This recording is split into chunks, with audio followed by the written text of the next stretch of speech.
Halo semuanya, saya Ricci Nathaniel dari kelas 12 IPA. Nah, hal yang ingin saya bahas sebuah jasa yang menurut saya berguna dan inovatif untuk zaman sekarang, terutama untuk kita, anak-anak muda, yaitu Steam Web Store. Tepat untuk membeli game-game secara online. Nah, kenapa saya bilang ini inovatif? Karena dengan adanya Steam Web Store, mereka itu sebenarnya pelopor untuk beberapa hal yang bisa saya ubah jadi 4. Nah, gimana sih inovatif mereka yang mereka lakukan? Nah, akan saya perlihatkan.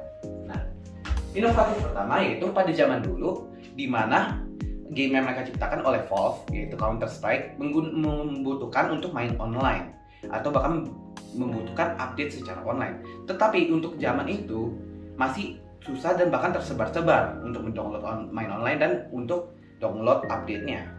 Nah, mereka memutuskan untuk memperbaiki hal ini dengan menciptakan Steam Client, di mana pemain Counter Strike bisa pergi ke satu tempat untuk download update dan main online.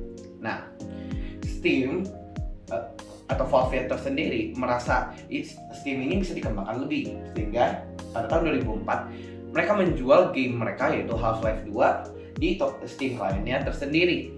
Walaupun pada zamannya agak kontroversial karena membutuhkan online untuk main game mereka, tapi tetap saja Half-Life 2 itu menjadi Game of the Year pada zamannya dan Game of the Decade pada zamannya. Sehingga penggunaan Steam ini menjadi meledak sangat besar.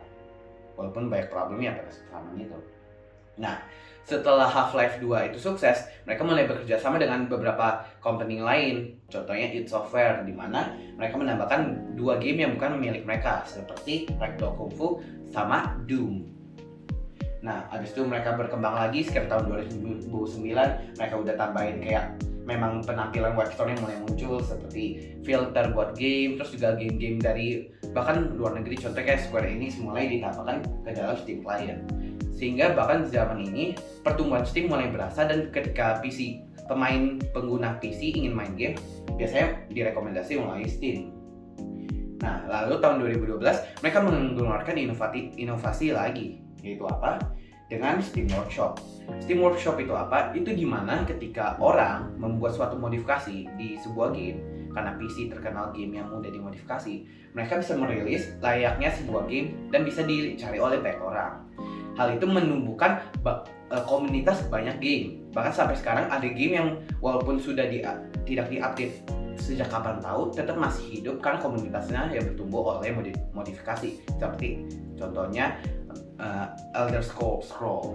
Terus di zaman ini mereka juga rilis sistem Steam Greenlight, di mana ketika indie developer ingin menciptakan suatu game, mereka bisa memperlihatkan kayak prototype dan bisa di-voting oleh banyak orang sehingga diberi dana untuk menyelesaikan game tersebut. Hal ini ya sampai sekarang masih berasa, bahkan mendorong indie community dan indie game developer untuk bahkan meledak. Sampai sekarang indie game bisa ditemukan di konsol-konsol seperti contohnya di Nintendo Switch ada Hollow Knight dan seterusnya.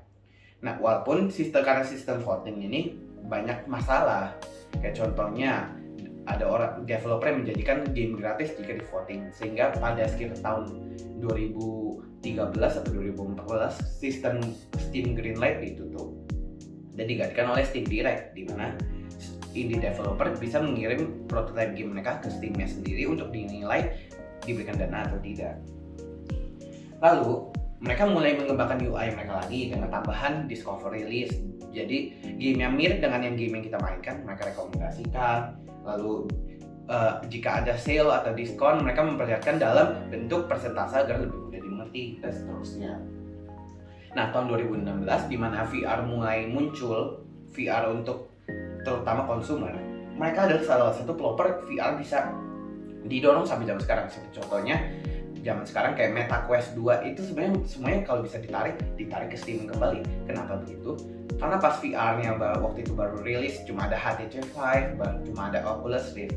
Dengan adanya mereka bikin UI seperti ini, banyak orang game developer mulai membuat game untuk Steam VR client, sehingga sampai zaman sekarang VR itu berkembang. Kalau nggak sebelumnya itu VR sebenarnya peminatnya dikit, cuma karena mereka support, baik game developer juga support, sehingga inovasi zaman sekarang VR itu tetap ada. Nah, lalu zaman sekarang mereka update lagi UI-nya, mereka diskon apa-apa juga mereka tambahin, Dan bahkan sekarang mereka sudah synonymous dengan PC gaming. Jadi kalau mau beli game apapun biasanya kalau main di laptop atau di komputer, biasanya orang akan beli di Steam. Nah, zaman sekarang mereka itu sedang fokus ke Steam Deck di alat konsol mereka sendiri, sebagaikan Nintendo Switch.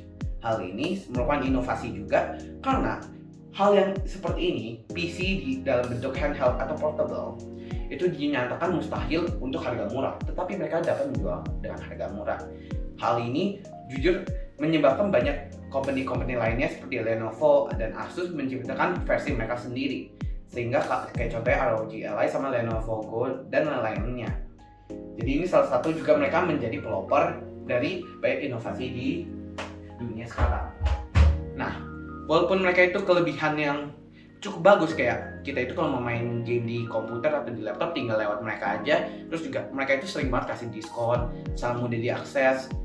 Tapi mereka juga memiliki kekurangan, kayak contohnya mereka itu sering terkenal pertama kayak kurang transparan, bahkan UI Steam yang zaman sekarang aja itu masih banyak relik dari zaman dulu. Jadi tidak sepenuhnya mereka fokus ke Steam, sedangkan mereka banyak fokus mencari entah kemana. Nah, jadi itu saja dari saya tentang Steam Game Store. Sekian, terima kasih, sampai jumpa.